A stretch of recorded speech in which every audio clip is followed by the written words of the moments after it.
وہم فیہا لا یسمعون، اتنا شور ہوگا کہ یہ ایک دوسرے کی آواز نہیں سن پائیں گے۔ دیکھیں قرآن مختلف موقع کے مختلف درجات کو بیان کرتا ہے، حالات کو۔ قرآن ہی سے پتہ چلتا ہے کہ جہنمی ایک دوسرے سے بات بھی کریں گے، اور ظاہر ہے جب بات کریں گے تو سنیں گے بھی۔ تو اس سے یہی مراد ہے کہ جہنم میں جب ان کو عذاب ہو رہا ہوگا تو وہ عذاب میں تو چیخ و پکار میں کسی کی بات سنائی نہیں دے گی، لیکن ایک نوعیت کا عذاب پھر یہ بھی ہوگا کہ ایک دوسرے کی بات اللہ ایک دوسرے کو سنوائے گا تاکہ ایک دوسرے کو رسوا کریں، ایک دوسرے کو طعنے دیں۔ تو یہ مختلف موقعوں کے مختلف عذاب ہے جن کا قرآن تذکرہ کرتا ہے۔ اللہ ہم سب کو اس آگ سے محفوظ رکھے۔ اور یہ جو اللہ نے کہا کہ ان سب وہاں چیخیں گے پکاریں گے، تو علماء نے لکھا ہے اس سے وہ ان کے پتھر کے بنے ہوئے بت مراد نہیں ہے، کیونکہ ظاہر ہے وہ تو بے جان ہے، وہ کیا پکاریں گے؟ وہ معبود جو زندہ ہوں گے، جن میں شعور ہوگا، کیونکہ دنیا میں ایسے بھی لوگ ہیں جنہوں نے اپنی عبادت خود کروائی ہے لوگوں سے، جیسے فرعون نے کہا تھا انا ربکم الاعلی۔ تو چیخ و پکار ان معبودوں کی ہوگی جنہوں نے لوگوں کو اپنی عبادت پہ مجبور کیا یا اپنی عبادت کی ترغیب دی۔ ان الذین سبقت لہم من الحسنی۔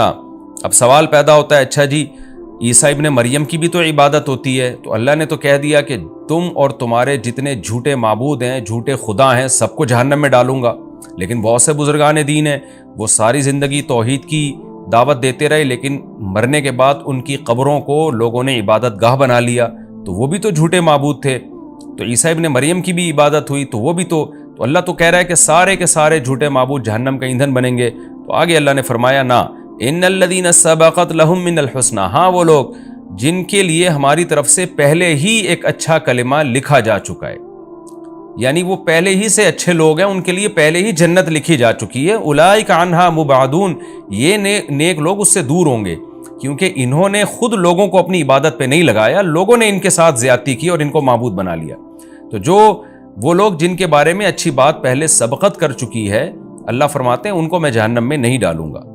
لا یسمعون حسیسہا، وہ تو جہنم کی آہٹ بھی نہیں سنیں گے۔ علماء نے لکھا ہے اس سے مراد ہے جنت میں جانے کے بعد، کیونکہ حساب و کتاب میں جہنم کے پل سے ہر ایک کو گزارا جائے گا، اس میں تمام پیغمبر، تمام شہداء، کیونکہ وہ تو سورہ مریم میں اللہ نے بتا دیا وَإِن مِّنكُمْ إِلَّا وَارِدُهَا، تم میں سے ہر شخص جہنم کے پل پہ سے گزرے گا، جس کو پل صراط کہا جاتا ہے۔ لیکن اللہ تعالیٰ جنت میں داخل کرنے کے بعد ان کو جہنم سے دور کر دیں گے، اور جہنم کی آہٹ بھی ان کو سنائی نہیں دے گی۔ وَهُمْ فِي مَا اشْتَهَتْ أَنفُسُهُمْ خَالِدُونَ، اللہ فرماتے ہیں جو چاہے گا ان کا دل، ان نعمتوں میں یہ ہمیشہ ہمیشہ رہیں گے۔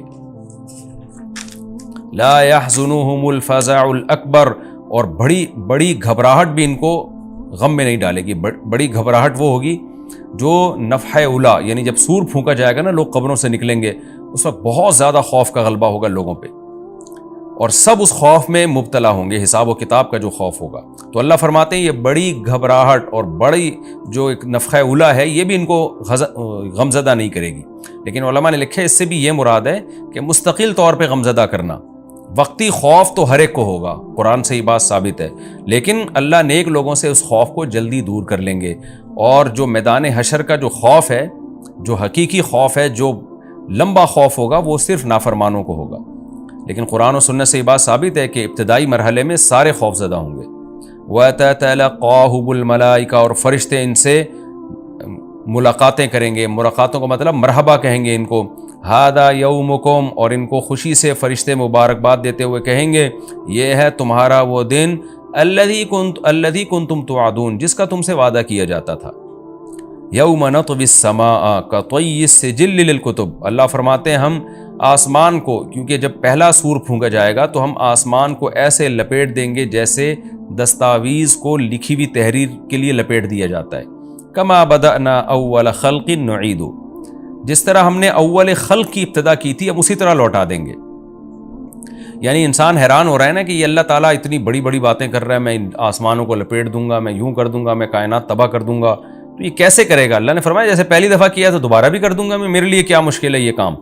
وعدن علینا، اور یہ ہم پر وعدہ ہے۔ یہ کیسے چیلنج کر رہا ہے اللہ تعالیٰ، دیکھیں، یعنی انسان کہہ رہا ہے نہیں کچھ ہوگا، یہ سب ایسی باتیں ہو رہی ہیں، اور اللہ کہہ رہا ہے وعدن علینا، میں کر کے دکھاؤں گا یہ۔ انا کننا فاعلین، پھر اللہ نے تاکید کی ہم یہ کام کر کے چھوڑیں گے، لہذا اللہ کو چیلنجز مت دو، اپنے عمل کو ٹھیک کرنے کی کوشش کرو۔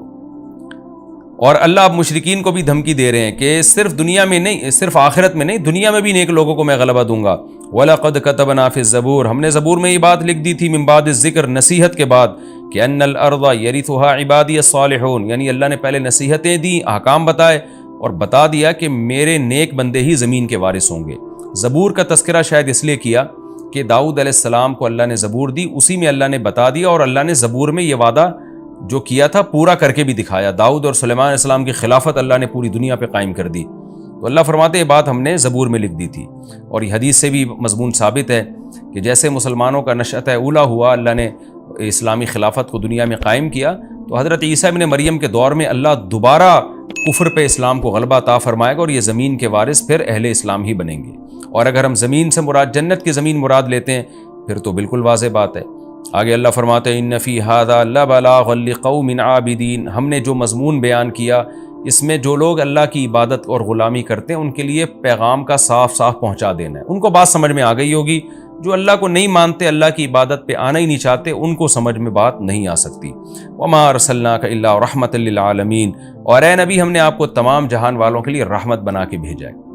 کافر یہ سمجھتے ہیں کہ یہ جب سے آئے ہیں ہمارے لیے ٹینشن بن گئے ہیں، ہم باپ دادا کے دین کو فالو کر رہے تھے، نہ کوئی جہنم کی بات تھی نہ کوئی اور باتیں تھیں، تو وہ اشکال کرتے، اللہ نے فرمایا کہ ہم نے رحمت بنا کے بھیجا ہے تاکہ لوگ آپ پر ایمان لائیں، جنت میں جائیں، اپنی زندگی کو بھی سدھاریں، آخرت کو بھی سدھاریں، اور ایک دوسرے کے حقوق ادا کریں، زمین میں امن پیدا ہو۔ تو آپ رحمت کا ذریعہ ہیں، یہ نہیں مان کے آپ کو زحمت سمجھ رہے ہیں، تو یہ آپ کا قصور نہیں ہے، ان کا قصور ہے۔ تو اللہ نے انسانوں کو بھی بتا دیا کہ پیغمبر صلی اللہ علیہ وسلم تمہارے لیے رحمت ہے، ان کو زحمت مت سمجھو۔ اب چونکہ اس سورت کا مضمون ہی توحید ہے، اس لیے خلاصے کے طور پر اللہ اس مضمون کو دہراتے ہیں۔ قل انما یوحی الیہ، اے نبی اب آپ خلاصے کے طور پر ان کو یہ بات بتا دیجئے، چونکہ میری جو اصل دعوت ہے وہ کیا ہے، میری طرف وہی کی جاتی ہے، انما الہکم الہ واحد، کہ تمہارا معبود صرف ایک معبود ہے، اسی کی عبادت کرنی ہے۔ فہل انتم مسلمون، تو کیا تم فرما بردار بنو گے اب بھی اتنا کچھ سننے کے بعد بھی؟ فإن تولوا، اے نبی اگر یہ اب بھی آپ کی باتوں سے اعراض کریں، پیٹھ پھیریں، فقل آذنتکم علی سوا، تو کہہ دیجئے میں نے برابر طور پہ تمہیں بتا دیا۔ یہ برابر کا لفظ کا مطلب ہوتا ہے صاف طور پہ، یہ محاورہ ہے، یعنی اردو میں بھی ہم کہتے ہیں اس طرح کی بات۔ تو ہم اے نبی آپ کہہ دیجئے میں نے تمہیں صاف طور پر کھلے لفظوں میں اللہ کا پیغام سنا دیا ہے۔ وَإِنْ أَدْرِي، اب مجھے نہیں پتا، أَقَرِيبٌ أَمْ بَعِيدٌ مَا تُوعَدُونَ، کہ جس عذاب کا اللہ نے تم سے وعدہ کیا ہے وہ قریب ہے یا دور، کیونکہ بار بار نا وہ ایک ہی بات پہ اٹکتے تھے کہ پھر جلدی عذاب کیوں نہیں آتا، جلدی عذاب کیوں نہیں آتا، ڈیٹ بتائیں عذاب کی۔ تو اے نبی کہہ دیجئے میں نے پیغام پہنچا دیا، اب مجھے نہیں پتا عذاب جلدی آئے گا کہ دیر سے آئے گا۔ وَإِنْ أَدْرِي لَعَلَّهُ إِنَّهُ يَعْلَمُ الْجَهْرَ مِنَ الْقَوْلِ، اللہ جانتا ہے جہر والی بات بھی، وَيَعْلَمُ مَا تَكْتُمُونَ، اور جو تم چھپاتے ہو وہ بھی اللہ جانتا ہے۔ کیا مطلب؟ اللہ کا علم کامل ہے، تو جس کا علم کامل ہے اس کو پتہ ہے کہ قیامت کب آئے گی۔ میرا علم کامل نہیں ہے تو مجھ سے کیوں پوچھتے ہو، اور اللہ مجھے نہیں بتاتا کہ کب آئے گی، جتنا اللہ نے بتایا وہ میں نے تم تک پہنچا دیا۔ وَإِنْ أَدْرِي لَعَلَّهُ فِتْنَةٌ لَكُمْ وَمَتَاعٌ إِلَىٰ حِينٍ، اور پھر آپ صلی اللہ علیہ وسلم نے یہ بتایا کہ مجھے تو یہ بھی علم نہیں ہے کہ اللہ عذاب ٹال کیوں رہا ہے، اس لیے ٹال رہا ہے کہ تمہیں آزمائش میں ڈالنا چاہتا ہے وہ، یا اس لیے ٹال رہا ہے کہ اللہ تمہیں کچھ دن نعمتیں مزید دینا چاہتا ہے۔ یعنی آزمائش تو یہ ہے کہ عذاب ٹلے گا تو تمہاری آزمائش ہوگی، تمہیں غور و فکر کا موقع ملے گا، کچھ لوگ ایمان لائیں گے، کچھ نہیں لے کر آئیں گے، عذاب فوراً آ گیا تو سارے ہی جہنم میں چلے جاؤ گے۔ تو یہ تم پر رحمت بھی ہو سکتی ہے اللہ کی طرف سے کہ مہلت دے رہا ہے، بہت سے ایمان لے آئیں گے، اور یہ بھی ہو سکتا ہے کہ اللہ تمہیں آخرت میں پکڑے گا اور دنیا میں کچھ نعمتیں دینا چاہ رہا ہے۔ یعنی فتنۃ لکم کا مطلب یہ ہوا کہ ہو سکتا ہے آزمائش ہو، کچھ کامیاب ہو جائیں کچھ ناکام ہو جائیں، اور متاع الی حین کا مطلب یہ ہو سکتا ہے کہ اللہ تمہیں فائدہ پہنچانا چاہ رہا ہے کیونکہ آخرت میں تمہارے لیے عذاب ہے۔ تو ان دونوں میں کون سا پہلو اللہ کے سامنے ہے؟ نبی فرما رہے ہیں کہ مجھے معلوم نہیں ہے۔ تو جسے یہ معلوم نہیں کہ عذاب ٹالنے کی ریزن کیا ہے، وہ عذاب کا ٹائم کیسے بتا سکتا ہے؟ پھر آگے اللہ تعالیٰ آخر میں اپنے نبی صلی اللہ علیہ وسلم کے کلام کو نقل کرتے ہیں کہ آپ نے پوری صورت ان مشرکین کو سنائی، پورا توحید کے مضمون سنایا، تو آپ صلی اللہ علیہ وسلم اللہ سے دعا مانگتے تھے کہ اللہ دلائل کی دنیا میں حجت تمام ہو گئی ہے، تو عملی دنیا میں حجت تمام کر دے، تو اسلام کو غلبہ دے دے، ان کو بتا دے کہ یہ لوگ حق پر نہیں ہیں۔ تو اللہ نے نبی کے اس کلام کو ذکر کیا، قال رب احکم بالحق، نبی کہتے ہیں کہ اے اللہ تو حق کے ساتھ فیصلہ کر دے، یعنی پریکٹیکلی عملاً فیصلہ کر دے۔ اور نبی یہ دعائیں بھی مانگتے ہیں، وربنا الرحمن، ہمارا رب رحمان ہے، رحم کرنے والا ہے، المستعان، اسی سے مدد طلب کی جاتی ہے، علی ما تصفون، ان باتوں پر جو تم لوگ کرتے ہو، یعنی تم جو اعتراضات کر کے مجھے تکلیف پہنچا رہے ہو تو میں مدد اللہ ہی سے طلب کرتا ہوں۔ تو یہ تسلی کے دو جملے ہیں جو اللہ کی طرف سے، کہ باقی اللہ نے عملی فیصلہ کیا، پھر بدر میں کیا، احد میں کیا، اور پھر خندق میں کیا، فتح مکہ میں کیا، لیکن نبی صلی اللہ علیہ وسلم شروع سے ہی یہ دعائیں مانگتے آ رہے تھے۔ اس میں ہمیں بھی ترغیب ہے کہ جب ہم دعوت کا کام کریں تو اللہ سے یہ دعائیں مانگا کریں کہ اللہ تو حق کا فیصلہ کر اور تجھی سے ہم مدد طلب کریں گے۔ اور یہ بات آپ مشرکین کو بتا بھی دیں کہ ہم اللہ ہی سے دعا مانگتے ہیں، اور ہم تم جو ہمیں مشکلات میں ڈال رہے ہو، ہم اس میں اللہ سے مدد طلب کرتے ہیں۔ ظاہر ہے جو اللہ پہ اعتماد کر کے اللہ سے مدد طلب کرے گا تو پلڑا بالآخر اسی کا بھاری رہے گا، فتح اور نصرت اسی کے مقدر میں آئے گی۔ یہ بھی ہمارا رکوع الحمدللہ کمپلیٹ ہو گیا۔ اس رکوع میں بھی اللہ نے بہت اہم مضامین کو بیان کیا۔ ایک تو یہ کہ نیک اعمال پہ ایمان کے ساتھ نیک اعمال قابل قبول ہیں، بستیوں کو اللہ ہلاک کر دیتے ہیں، دوبارہ زندہ نہیں کرتے اللہ ان بستیوں کو، اور نام و نشان مٹ جاتا ہے ان بستیوں کا۔ اور قیامت کی ہولناکیوں کا اللہ نے تذکرہ کیا کہ پہلی علامت یاجوج ماجوج کا ظاہر ہونا ہوگا، وہ خود سائنس کے لیے ایک چیلنج ہوگی، بہت بڑا چیلنج ہوگی۔